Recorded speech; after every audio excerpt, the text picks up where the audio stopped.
Na terceira reportagem especial da série, a gente fala agora de sustentabilidade. O que pensam os especialistas, como o Estado age para mitigar os impactos no meio ambiente e as iniciativas dos empreendimentos. É o que você confere a partir de agora.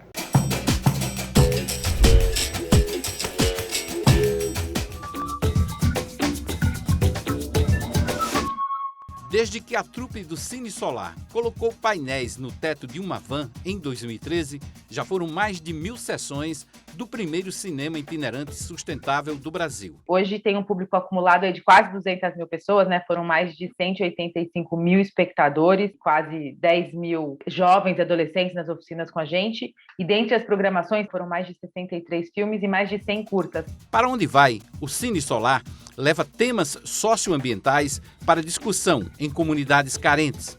Em janeiro deste ano, passou pela Paraíba e fez uma das apresentações em Gramame, nos arredores de João Pessoa. O sol da Paraíba é um sol de cinema e um sol para assistir cinema também à noite, né? Para gerar energia para a gente poder assistir à noite. Que a gente brinca, né? Quando vai para Paraíba, a gente fala, ó, dá para marcar uma sessão depois da outra, dá para trabalhar bastante. As crianças têm acesso às noções básicas de energia solar e à importância da sustentabilidade. Todas as sessões do Cine Solar, a gente tem uma árvore plantada para a compensação do carbono das atividades que a gente realizou. A introdução da energia limpa e sustentável na matriz elétrica brasileira trouxe a sustentabilidade para o centro das discussões nas mais diferentes camadas sociais. Afinal, usinas solares e parques eólicos impactam ou não no meio ambiente? Nada que o homem faz artificialmente é 100% seguro, sempre tem alguma. Tem, por exemplo, as máquinas que vão ser produzidas para gerar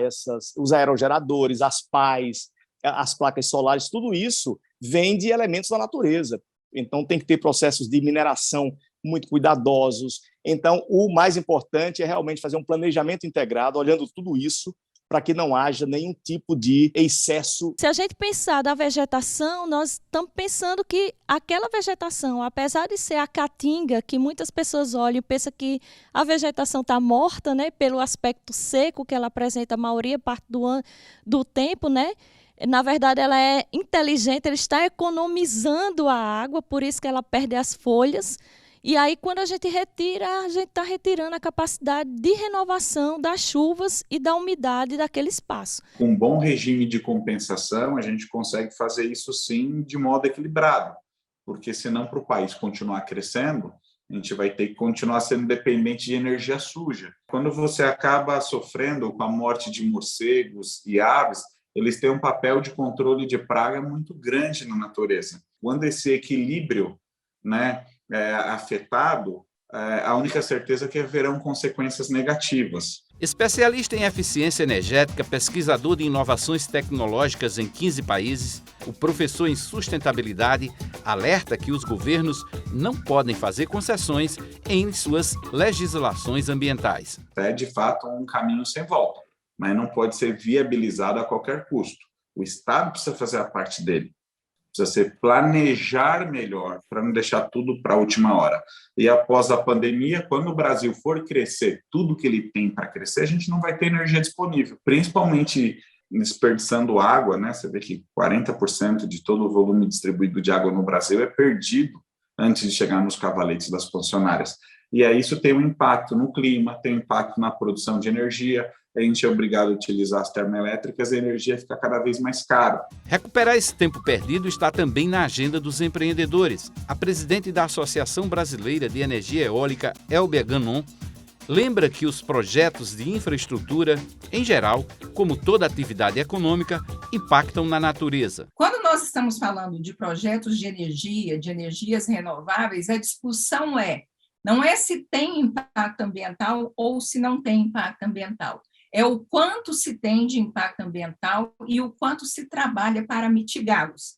A produção de energia eólica é uma forma de produção de energia que tem o menor impacto ambiental diante de todas as outras fontes. Por quê?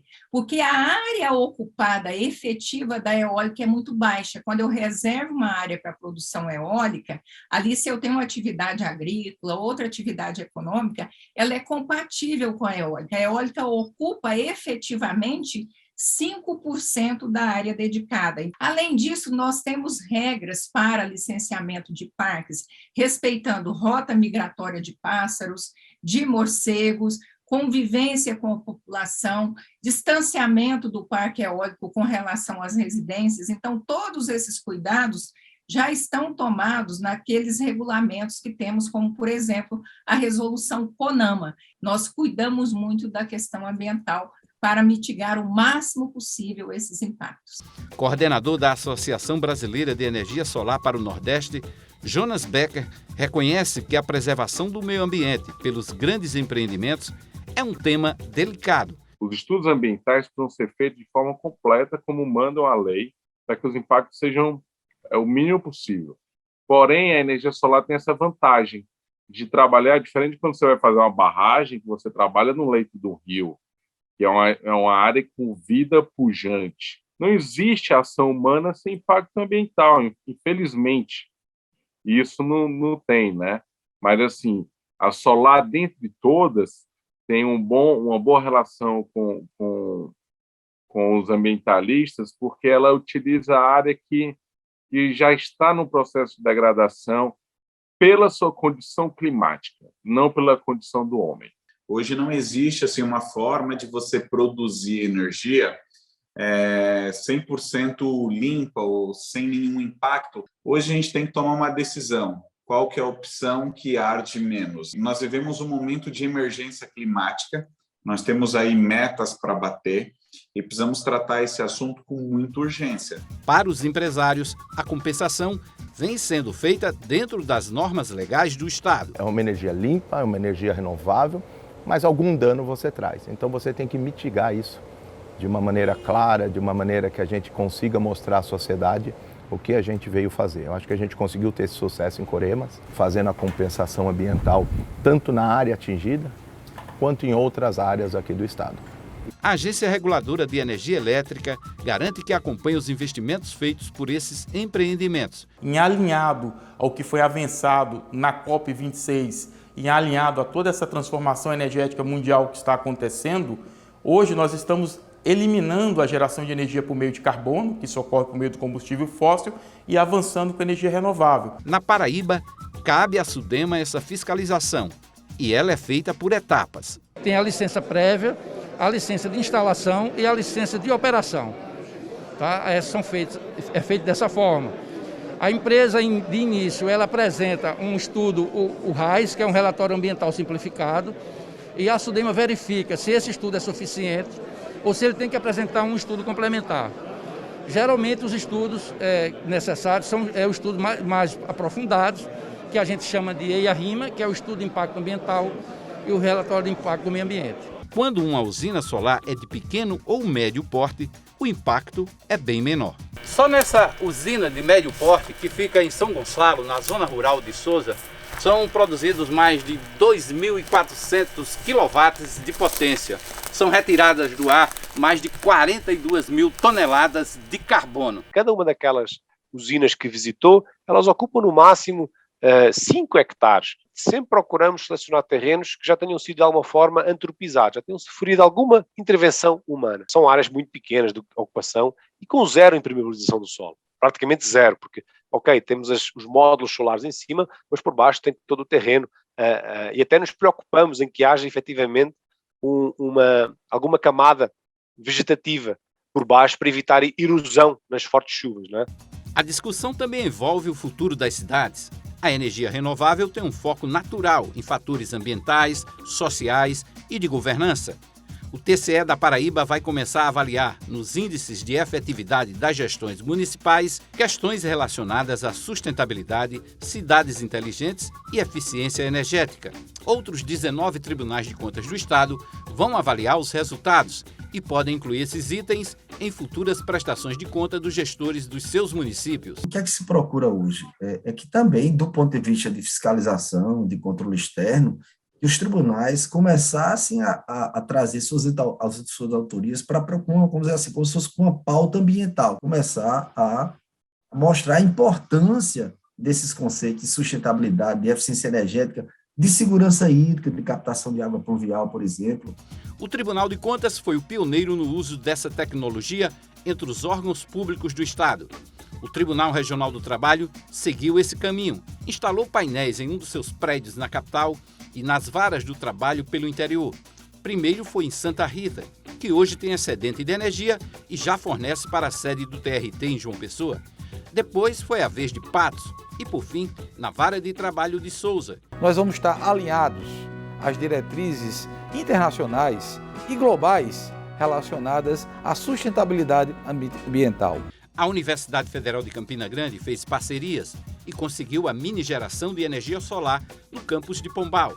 Na praça da cidade, em frente à prefeitura, os postos com painéis solares vieram de parcerias da UFCG com a Companhia Energética de Minas Gerais, a CEMIG. Foi também por um projeto da UFCG que Santa Luzia ganhou a Igreja Solar, primeiro santuário católico da Paraíba a receber a energia do sol. As placas garantem a luz elétrica para a casa paroquial e para a igreja. No serviço público municipal, as placas solares ainda são raras. Uma das exceções é São Bento, no sertão paraibano, onde todas as 25 escolas municipais, desde 2018, ganharam esses painéis nos telhados. Foi a primeira cidade no Brasil a ter 100% de sua rede coberta por energia solar já há cerca de 2 anos. É a 7ª rede de alunos do estado da Paraíba, são mais de 10 mil alunos. Uma novidade que poderia alcançar grandes centros. Fiquei surpreso, ele realmente foi um pioneiro, um dos pioneiros da energia solar em prédios públicos. Alguns detalhes estão sendo lançados aí de usina solar nas cidades, tá certo? Campina está caminhando nesse sentido, parece que João Pessoa também, mas a gente precisa acelerar mais isso, modelar melhor esses projetos. O poder público responde por 0,3% do consumo de energia solar e o serviço público fica com 0,2%. 75,8% da geração de energia solar estão em residências. Nos comércios e serviços, são 14,4%. Apenas 7,3% consumidos em zonas rurais e 2,1% em indústrias. Com a desertificação tomando boa parte do território paraibano, a escassez de água tende a aumentar proporcionalmente às áreas remotas. Em 3 hectares do município de Cacimba de Areia, Dona Marisete Lima dos Santos implantou um sistema agroecológico de produção de hortaliças e frutas.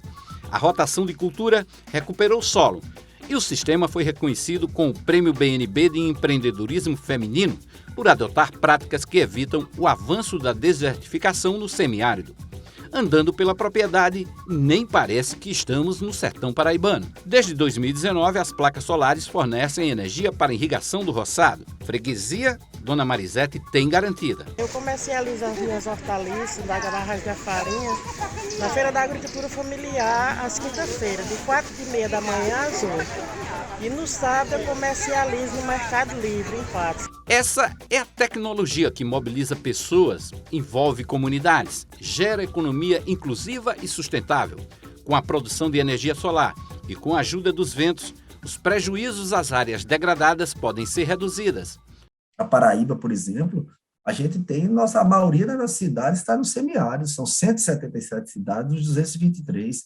E a tendência, segundo o próprio INPE e todos os laboratórios e observatórios climatológicos do mundo, apontam para áreas de semiárido que você vai ver um agravamento maior no aquecimento, ou seja, as temperaturas vão aumentar, por consequência, a evaporação de água vai aumentar. É uma situação que a gente precisa agir e agir rápido. Ao você fazer o comparativo com fontes fósseis de energia, como o petróleo, o óleo diesel, e a queima desse material para poder fazer a geração, mesmo você tendo, com certeza, um impacto ambiental, você vê que a fonte de energia alternativa ela tem uma vantagem muito grande em comparação com a outra. O Estado lançou recentemente um projeto para compensação ambiental das áreas onde os grandes parques e usinas se instalaram no semiárido paraibano. O projeto Nascente Viva estima a recuperação de mais de 200 hectares de áreas nascentes e mais de 400 hectares de cobertura vegetal nativa, que ficam às margens do rio Paraíba, as chamadas matas ciliares. Serão plantadas mais de 1 milhão de mudas e será feito um trabalho de conscientização das comunidades locais em parceria com a UFCG e com 14 empresas. Uma delas é a que controla as grandes usinas solares entre Malta, Condado, Coremas e Santa Luzia. Fizemos a análise das 750 nascentes, né, que formam o Rio Paraíba. Dessas, em torno de 30% necessita de alguma recuperação, e é isso que agora está sendo feito. Aliar todos esses interesses é um processo delicado, mas urgente. Afinal de contas, são esses projetos responsáveis por acelerar a transição energética de todo o país.